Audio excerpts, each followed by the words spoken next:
Queridos amigos de la Arquidiócesis de Manizales, hoy queremos hacerles un regalo. Estamos en el mes de marzo. El 19 de marzo celebramos la solemnidad de San José. Y hace algunos años el Papa Francisco, con motivo de los 150 años de la declaración de San José como patrono de la Iglesia, publicó la Patris Corde. Eso es un término en latín, que traduce corazón de padre.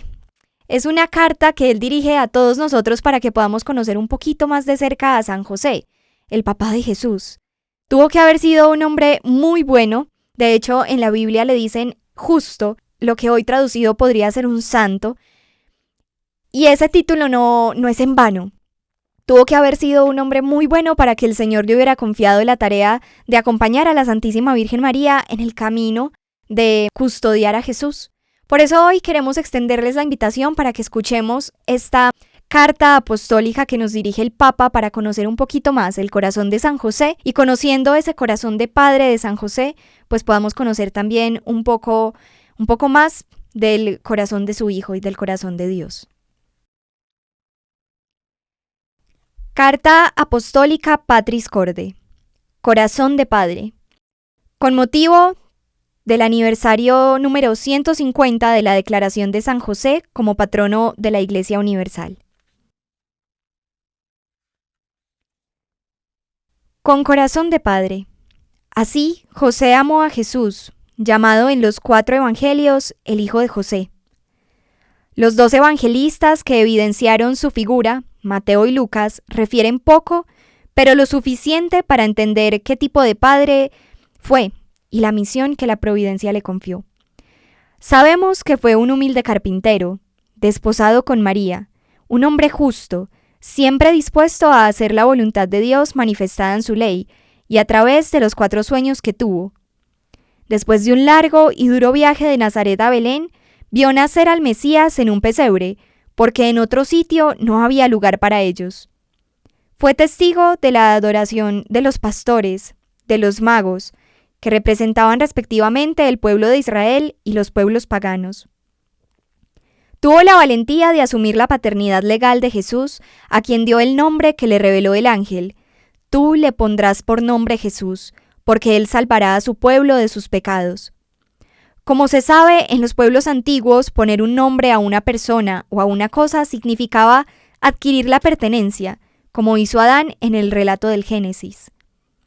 En el templo, 40 días después del nacimiento, José, junto a la madre, presentó el niño al Señor y escuchó sorprendido la profecía que Simeón pronunció sobre Jesús y María. Para proteger a Jesús de Herodes, permaneció en Egipto como extranjero. De regreso a su tierra, vivió de manera oculta en el pequeño y desconocido pueblo de Nazaret, en Galilea, de donde se decía no sale ningún profeta, y no puede salir nada bueno. Lejos de Belén, su ciudad de origen, y de Jerusalén, donde estaba el templo. Cuando durante una peregrinación a Jerusalén perdieron a Jesús, que tenía 12 años, él y María lo buscaron angustiados y lo encontraron en el templo mientras discutía con los doctores de la ley. Después de María, Madre de Dios, ningún santo ocupa tanto espacio en el magisterio pontificio como José, su esposo. Mis predecesores, los predecesores del Papa, han profundizado en el mensaje contenido en los pocos datos transmitidos por los evangelios para destacar su papel central en la historia de la salvación. El beato Pío IX lo declaró patrono de la Iglesia Católica.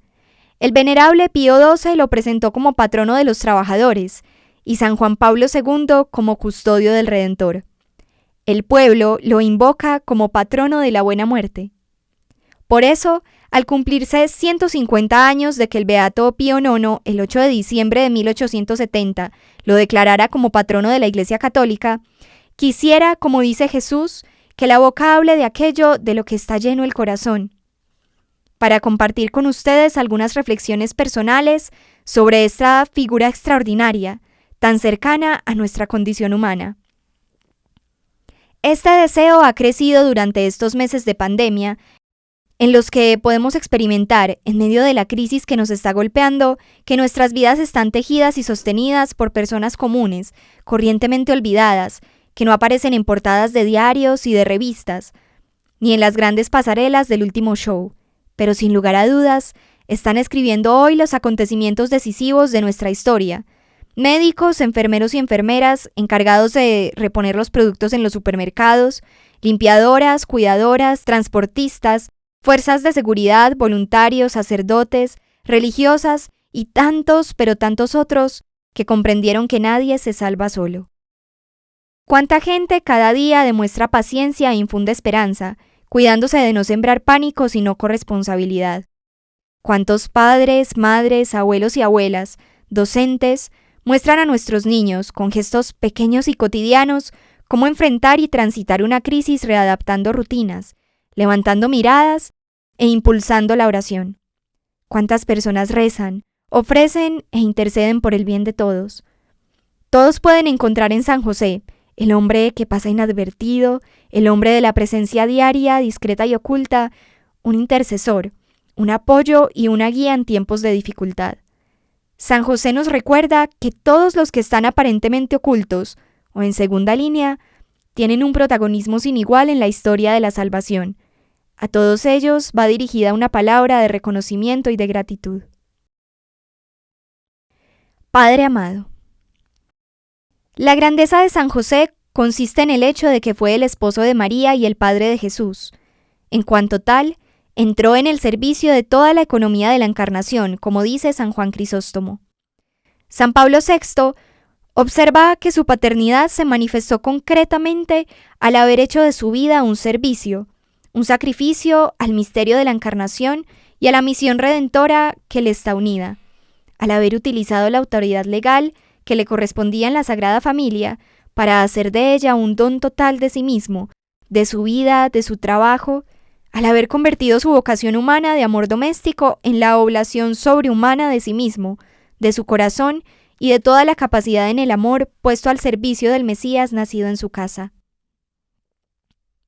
Por su papel en la historia de salvación, San José es un padre que siempre ha sido amado por el pueblo cristiano, como lo demuestra el hecho de que se le han dedicado numerosas iglesias en todo el mundo, que muchos institutos religiosos, hermandades y grupos eclesiales se inspiran en su espiritualidad y llevan su nombre, y que desde hace siglos se celebran en su honor diversas representaciones sagradas. Muchos santos y santas le tuvieron una gran devoción, entre ellos Teresa de Ávila, quien lo tomó como abogado e intercesor, encomendándose mucho a él y recibiendo todas las gracias que le pedía. Alentada por su experiencia, la santa persuadía a otros para que le fueran devotos. En todos los libros de oraciones se encuentra alguna oración a San José, invocaciones particulares que le son dirigidas todos los miércoles y especialmente durante todo el mes de marzo, tradicionalmente dedicado a él. La confianza del pueblo en San José se resume en la expresión que hace referencia al tiempo de hambruna en Egipto, ite ad Iosep, cuando la gente le pedía pan al faraón y él les respondía, vayan donde José y hagan lo que él les diga. Se trataba de José, el hijo de Jacob, a quien sus hermanos vendieron por envidia, y que, siguiendo el relato bíblico, se convirtió posteriormente en virrey de Egipto. Como descendiente de David, de cuya raíz debía brotar Jesús según la promesa hecha a David por el profeta Natán, y como esposo de María de Nazaret, San José es la pieza que une el Antiguo y el Nuevo Testamento. Padre en la ternura. José vio a Jesús progresar día tras día en sabiduría, en estatura y en gracia ante Dios y los hombres. Como hizo el Señor con Israel, así Él le enseñó a caminar y lo tomaba en sus brazos.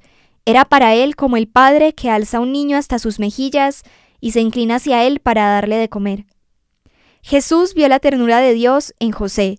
Como un padre siente ternura por sus hijos, así el Señor siente ternura por quienes lo temen. En la sinagoga, durante la oración de los Salmos, José ciertamente habrá oído el eco de que el Dios de Israel es un Dios de ternura, que es bueno para todos, y su ternura alcanza a todas las criaturas. La historia de la salvación se cumple creyendo contra toda esperanza, a través de nuestras debilidades. Muchas veces pensamos que Dios se basa solo en la parte buena y vencedora de nosotros, cuando en realidad la mayoría de sus designios se realizan a través y a pesar de nuestra debilidad. Esto es lo que hace que San Pablo diga: para que no me engría, tengo una espina clavada en el cuerpo, un emisario de Satanás que me golpea para que no me engría. 3 veces le he pedido al Señor que la aparte de mí, y Él me ha dicho: te basta mi gracia, porque mi poder se manifiesta plenamente en la debilidad. Si esta es la perspectiva de la economía de la salvación, debemos aprender a aceptar nuestra debilidad con intensa ternura. El maligno nos hace mirar nuestra fragilidad con un juicio negativo, mientras que el Espíritu la saca a la luz con ternura. La ternura es el mejor modo para tocar lo que es frágil en nosotros. El dedo que señala y el juicio que hacemos de los demás son a menudo un signo de nuestra incapacidad para aceptar nuestra propia debilidad, nuestra propia fragilidad. Solo la ternura nos salva de la obra del acusador. Por esta razón, es importante encontrarnos con la misericordia de Dios, especialmente en el sacramento de la reconciliación, teniendo una experiencia de verdad y ternura. Paradójicamente, incluso el maligno puede decirnos la verdad, pero si lo hace es para condenarnos. Sabemos, sin embargo, que la verdad que viene de Dios no nos condena, sino que nos acoge, nos abraza, nos sostiene, nos perdona. La verdad siempre se nos presenta como el Padre misericordioso de la parábola.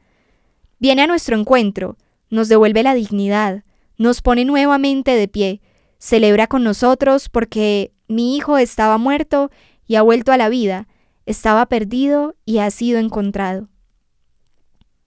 También a través de la angustia de José pasa la voluntad de Dios, su historia, su proyecto. Así, José nos enseña que tener fe en Dios incluye, además de creer que Él puede actuar incluso a través de nuestros miedos, de nuestras fragilidades, de nuestra debilidad. Y nos enseña que en medio de las tormentas de la vida no debemos tener miedo de ceder a Dios el timón de nuestra barca. A veces, nosotros quisiéramos tener todo bajo control, pero Él tiene siempre una mirada más amplia. Padre en la obediencia.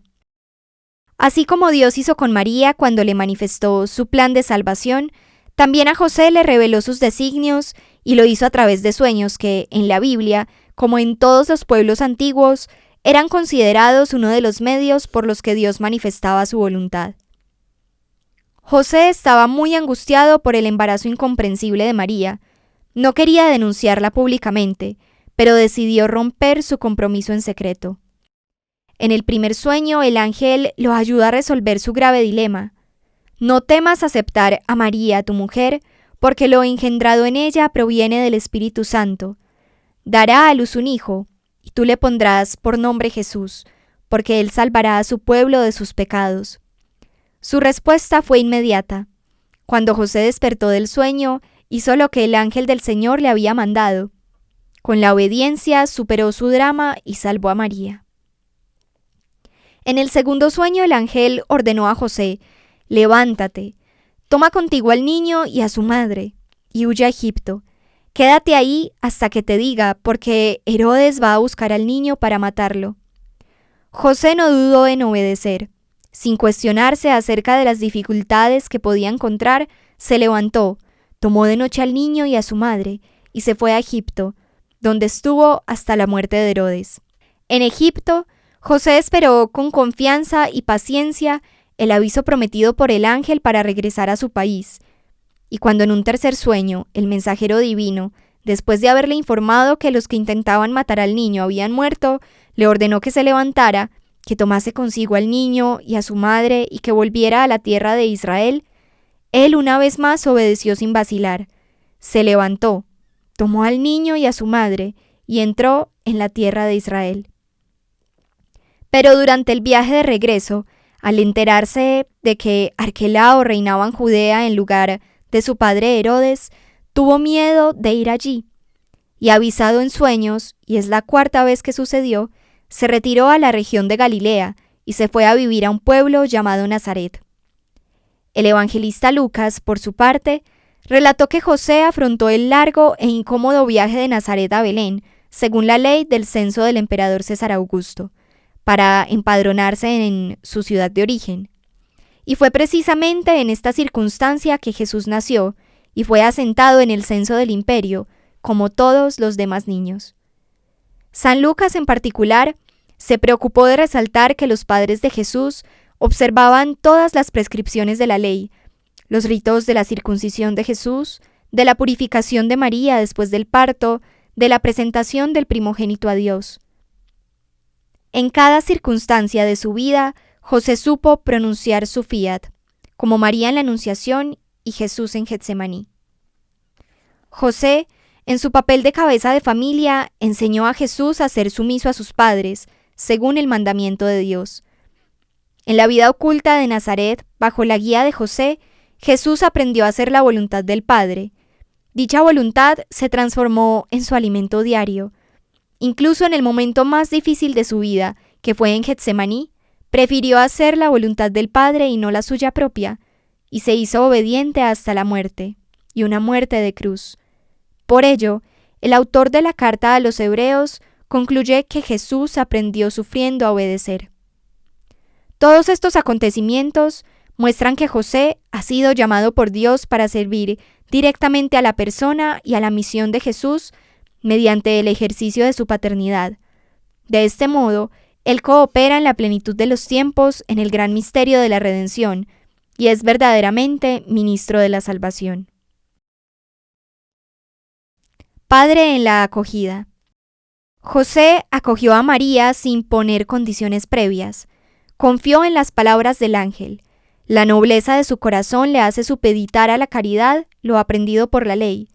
Y hoy, en este mundo donde la violencia psicológica, verbal y física sobre la mujer es patente, José se presenta como figura de varón respetuoso, delicado, que aún no teniendo toda la información, se decide por la fama, dignidad y vida de María, y en su duda de cómo hacerlo mejor, Dios lo ayudó a optar iluminando su juicio.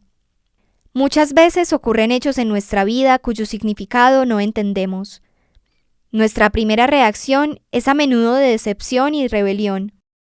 José deja de lado sus razonamientos para dar paso a lo que acontece, y por más misterioso que le parezca, lo acoge, asume la responsabilidad y se reconcilia con su propia historia. Si no nos reconciliamos con nuestra historia, ni siquiera podremos dar el paso siguiente, porque siempre seremos prisioneros de nuestras expectativas y de las consiguientes decepciones.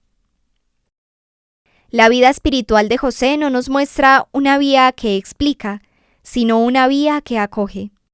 Solo a partir de esta acogida, de esta reconciliación, podemos también intuir una historia más grande, un significado más profundo. Parecen hacerse eco las ardientes palabras de Job, que ante la invitación de su esposa a rebelarse contra todo el mal que le sucedía, respondió: si aceptamos de Dios los bienes, ¿no vamos a aceptar los males?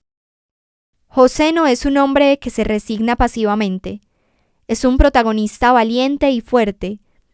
La acogida es un modo por el que se manifiesta en nuestra vida el don de la fortaleza que nos viene del Espíritu Santo. Solo el Señor puede darnos la fuerza para acoger la vida tal como es, para hacer sitio incluso a esa parte contradictoria, inesperada y decepcionante de la existencia.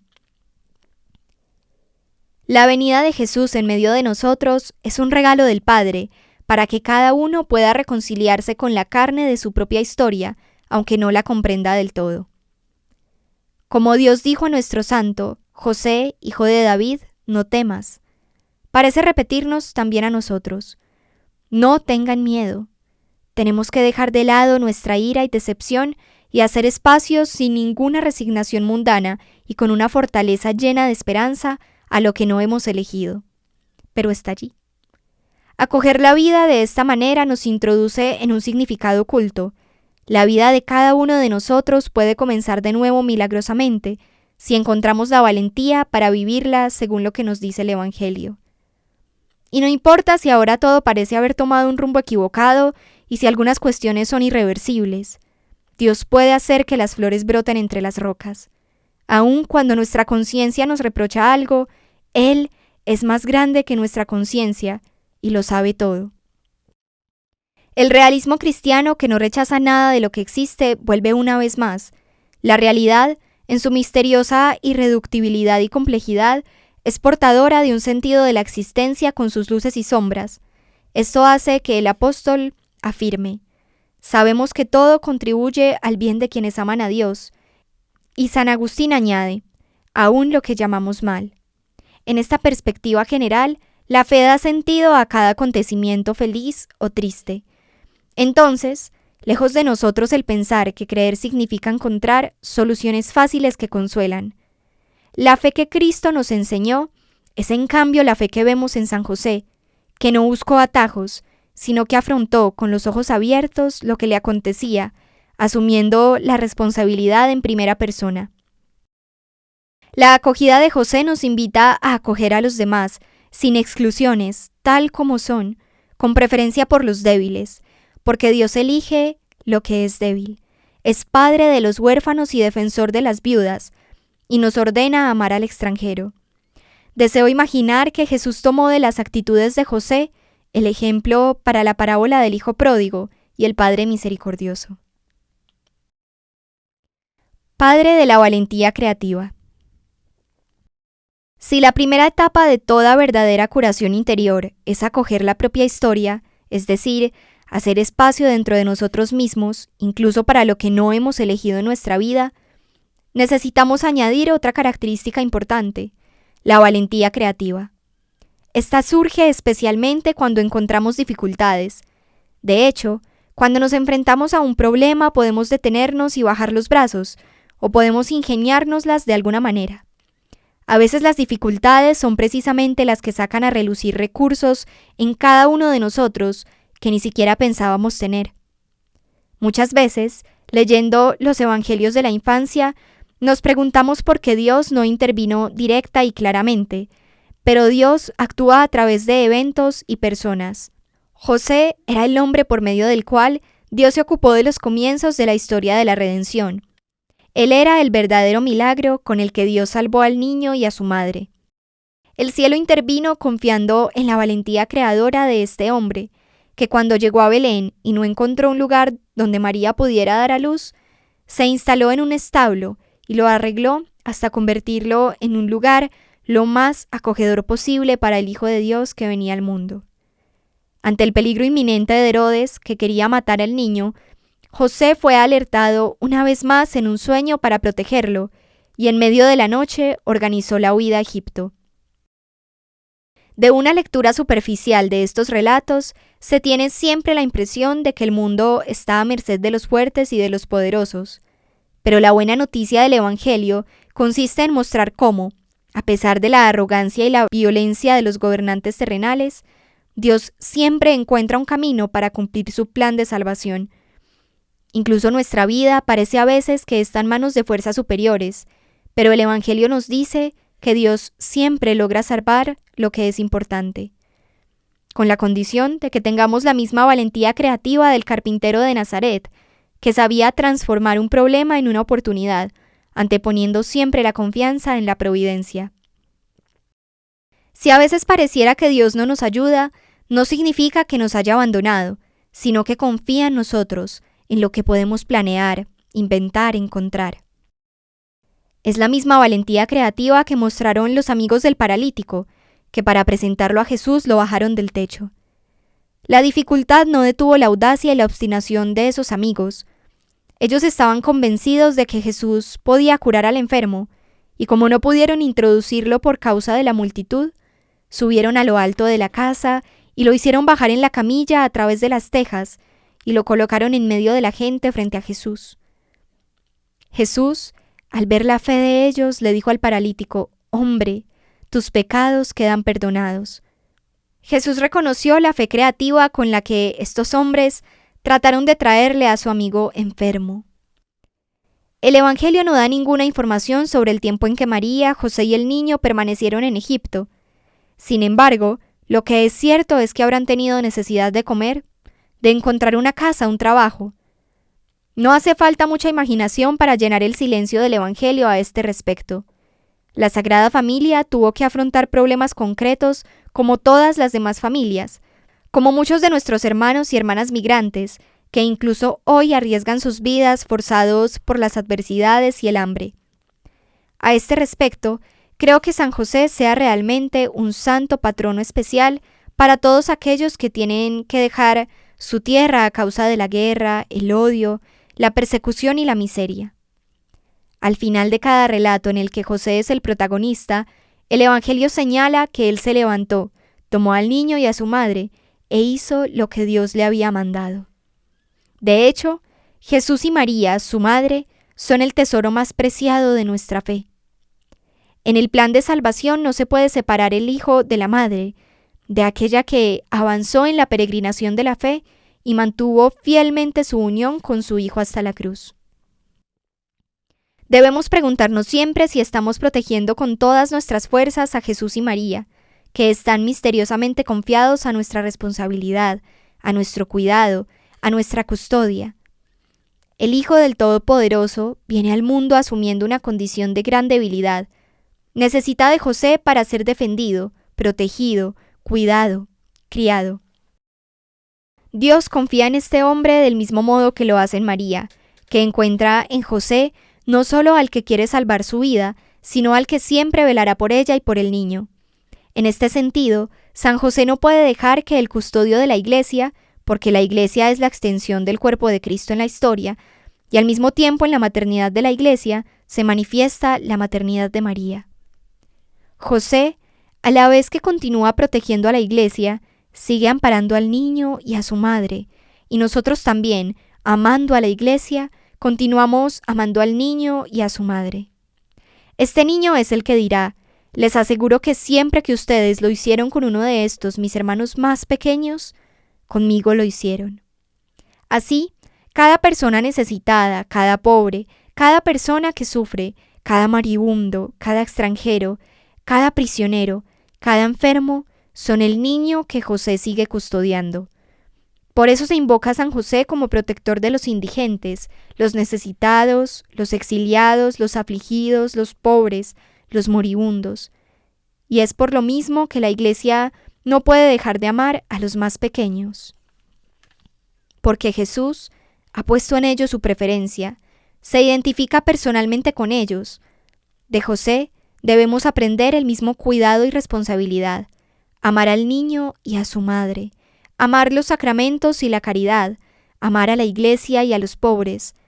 En cada una de nuestras realidades está siempre el niño y su madre. Padre trabajador. Un aspecto que caracteriza a San José y que se ha destacado desde la época de la primera encíclica social, la Rerum Novarum de León XIII, es su relación con el trabajo. San José era un carpintero que trabajaba honestamente para asegurar el sustento de su familia. De él, Jesús aprendió el valor, la dignidad y la alegría de lo que significa comer el pan que es fruto del propio trabajo. En nuestra época actual, en la que el trabajo parece haber vuelto a representar una urgente cuestión social y el desempleo alcanza a veces niveles impresionantes, aun en aquellas naciones en las que durante décadas se ha experimentado un cierto bienestar, es necesario, con una conciencia renovada, comprender el significado del trabajo que da dignidad y del que nuestro santo es un patrono ejemplar. El trabajo se convierte en participación en la obra misma de la salvación, en oportunidad para acelerar el advenimiento del reino, para desarrollar las propias potencialidades y cualidades, poniéndolas al servicio de la sociedad y de la comunión. El trabajo se convierte en ocasión de realización no solo para uno mismo, sino sobre todo para ese núcleo original de la sociedad que es la familia. Una familia que carece de trabajo está más expuesta a dificultades, tensiones, fracturas, incluso a la desesperada y desesperante tentación de la disolución. ¿Cómo podríamos hablar de la dignidad humana sin comprometernos para que todos y cada uno tengan la posibilidad de un sustento digno? La persona que trabaja, cualquiera que sea su tarea, colabora con Dios mismo. Se convierte un poco en creador del mundo que nos rodea. La crisis de nuestro tiempo, que es una crisis económica, social, cultural y espiritual, puede representar para todos un llamado a redescubrir el significado, la importancia y la necesidad del trabajo para dar lugar a una nueva normalidad, en la que nadie quede excluido. La obra de San José nos recuerda que el mismo Dios hecho hombre no desdeñó el trabajo. La pérdida de trabajo que afecta a tantos hermanos y hermanas y que ha aumentado en los últimos tiempos debido a la pandemia del COVID-19 debe ser un llamado a revisar nuestras prioridades. Imploremos a San José para que encontremos caminos que nos lleven a decir: ningún joven, ninguna persona, ninguna familia sin trabajo. Padre en la sombra. El escritor polaco Jan Dobraczynski, en su libro La sombra del Padre, noveló la vida de San José. Con la imagen evocadora de la sombra, define la figura de José, que para Jesús es la sombra del Padre Celestial en la tierra, lo auxilia, lo protege, no se aparta jamás de su lado para seguir sus pasos. Pensemos en aquello que Moisés recuerda a Israel. En el desierto, donde viste cómo el Señor tu Dios te cuidaba como un padre cuida a su hijo durante todo el camino. Así José ejercitó la paternidad durante toda su vida. Nadie nace padre, sino que se hace, y no se hace solo por traer un hijo al mundo, sino por hacerse cargo de él responsablemente. Todas las veces que alguien asume la responsabilidad de la vida de otro, en cierto sentido ejercita la paternidad respecto a él. En la sociedad de nuestro tiempo, los niños a menudo parecen no tener padre. También la Iglesia de hoy necesita padres. La amonestación dirigida por San Pablo a los Corintios es siempre oportuna. Podrán tener 10.000 instructores, pero padres no tienen muchos. Y cada sacerdote u obispo debería poder decir como el apóstol: fui yo quien los engendré para Cristo al anunciarles el Evangelio. Y a los Gálatas les dice: hijos míos, por quienes de nuevo sufro dolores de parto hasta que Cristo sea formado en ustedes. Ser padre significa introducir al niño en la experiencia de la vida, en la realidad, no para retenerlo, no para encarcelarlo, no para poseerlo, sino para hacerlo capaz de elegir, de ser libre, de salir. Quizás por esta razón, la tradición también le ha puesto a José, junto al apelativo de padre, el de castísimo. No es una indicación meramente afectiva, sino la síntesis de una actitud que expresa lo contrario a poseer. La castidad está en ser libres del afán de poseer en todos los ámbitos de la vida. Solo cuando un amor es casto es un verdadero amor. El amor que quiere poseer, al final, siempre se vuelve peligroso, aprisiona, sofoca, hace infeliz. Dios mismo amó al hombre con amor casto, dejándolo libre incluso para equivocarse y ponerse en contra suya. La lógica del amor es siempre una lógica de la libertad, y José fue capaz de amar de una manera extraordinariamente libre. Nunca se puso en el centro, supo cómo descentrarse para poner a María y a Jesús en el centro de su vida. La felicidad de José no está en la lógica del autosacrificio, sino en el don de sí mismo. Nunca se percibe en este hombre la frustración, sino solo la confianza. Su silencio persistente no contempla quejas, sino gestos concretos de confianza. El mundo necesita padres. Rechaza a los amos, es decir, rechaza a los que quieren usar la posesión del otro para llenar su propio vacío.